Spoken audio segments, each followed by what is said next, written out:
आध्यात्मिक संस्कार।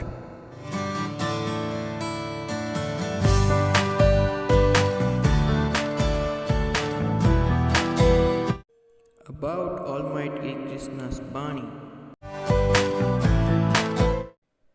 Who is watching everyone?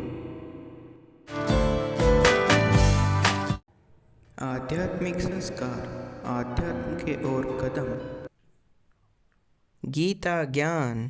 Shrimad Bhagavad Gita के 13वें अध्याय का महात्म्य। श्री महादेव जी कहते हैं, पार्वती, अब 13वें अध्याय की अगाध्य महिमा का वर्णना सुनो। उसको सुनने से तुम बहुत प्रसन्न होगी। दक्षिण दिशा में तुंगभद्रा नाम की एक बहुत बड़ी नदी है। उसके किनारे हरिपुर नामक रमणीय नगर बसा हुआ है। वहाँ हरिहर नाम से साक्षात भगवान शिव जी विराजमान हैं, जिनके दर्शन मात्र से परम कल्याण की प्राप्ति होती है। हरिहरपुर में हरि दीक्षित नामक एक श्रोत्रिय ब्राह्मण रहते थे। उनके एक स्त्री थी जिसे लोग दुराचारा कहकर पुकारते थे। इस नाम के अनुसार ही उसके कर्म भी थे। वह सदा पति को कुवाच्य कहती थी। उसने कभी भी उनके साथ शयन नहीं किया। पति से संबंध रखने वाले जितने लोग घर पर आते उन सबको डांट बताती और स्वयं कामोन्मत्त होकर निरंतर व्यभिचारियों के साथ रमण किया करती थी।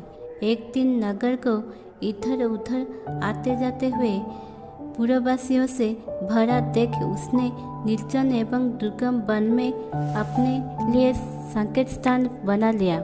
एक समय रात में किसी कामी को न पाकर वह घर के किवाड़ खोल नगर से बाहर संकेत स्थान पर चली गई। उस समय उसका चित्त काम से मोहित हो रहा था।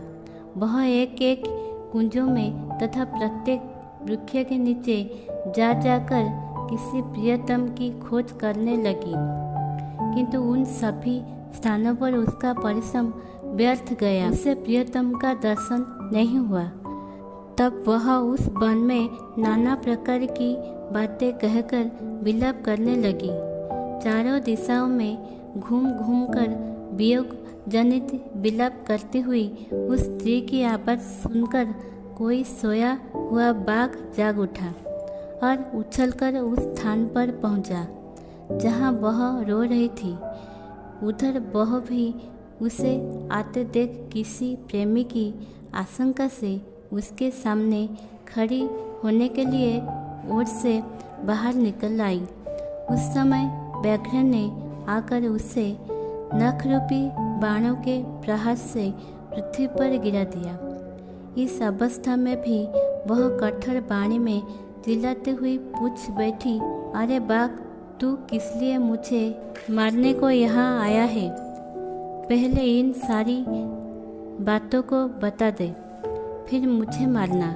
उसकी यह बात सुनकर प्रचंड पराक्रमी व्याघ्र क्षण भर के लिए उसे अपना ग्रास बनाने से रुक गया और हंसता हुआ सा बोला, दक्षिण देश में मलामहा नामक एक नदी है। उसके तट पर मुनि बंटा नगरी बसी हुई है। वहाँ पांचलिंग नाम से प्रसिद्ध साक्षात भगवान शंकर निवास करते हैं। उसी नगर में मैं ब्राह्मण कुमार होकर रहता था।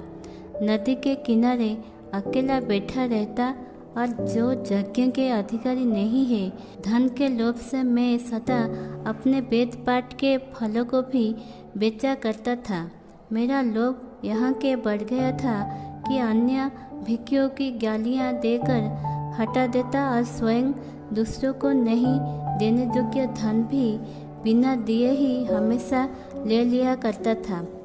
ऋण लेने की बहाने में सब लोगों को छला करता था। तदंतर कुछ काल व्यतीत होने पर मैं बूढ़ा हुआ। मेरे बाल सफ़ेद हो गए, आँखों से सूझता न था और मुंह के सारे दांत गिर गए। इतने पर भी मेरी दान लेने की आदत नहीं छूटी। पर्व आने पर प्रतिग्रह के लोभ से मैं हाथ में कुश लिए तीर्थ के समीप चला जाया करता था। तत्पश्चात जब मेरे सारे अंग शिथिल हो गए तब एक बार मैं कुछ धूर्त ब्राह्मण के घर पर मांगने खाने के लिए गया।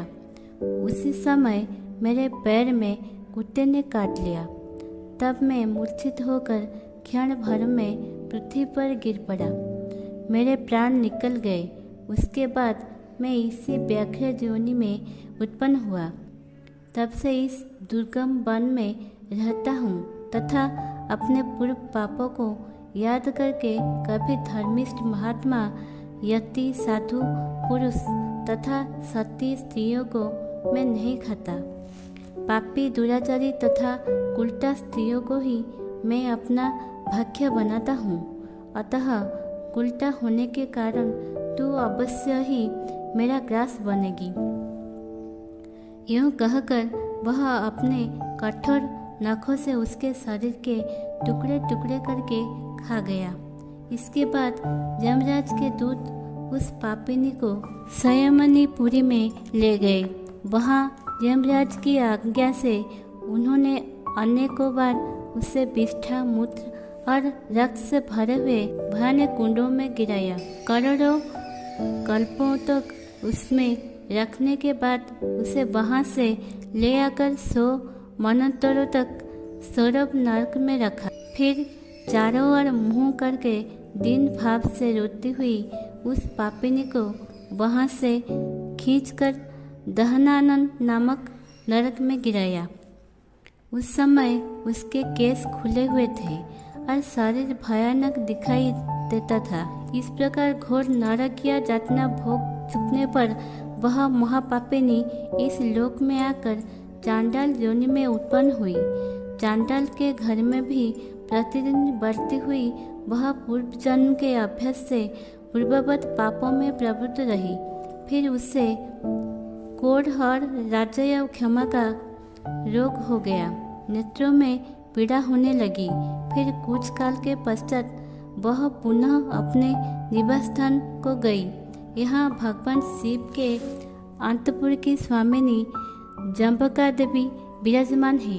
वहाँ उसने वासुदेव नामक एक पवित्र ब्राह्मण का दर्शन किया जो निरंतर गीता के 13वें अध्याय का पाठ करता रहता था। उसके मुख से गीता के पाठ सुनते ही वह चांडाल शरीर से मुक्त हो गई और दिव्य देह धारण करके स्वर्ग लोक में चली गई। ऐसे ही नए वीडियो जानने के लिए हमारे साथ जुड़े रहने के लिए सब्सक्राइब कीजिए हमारे चैनल आध्यात्मिक संस्कार को। और अगर वीडियो बहुत अच्छा लगा है तो लाइक कीजिए हमारे चैनल को।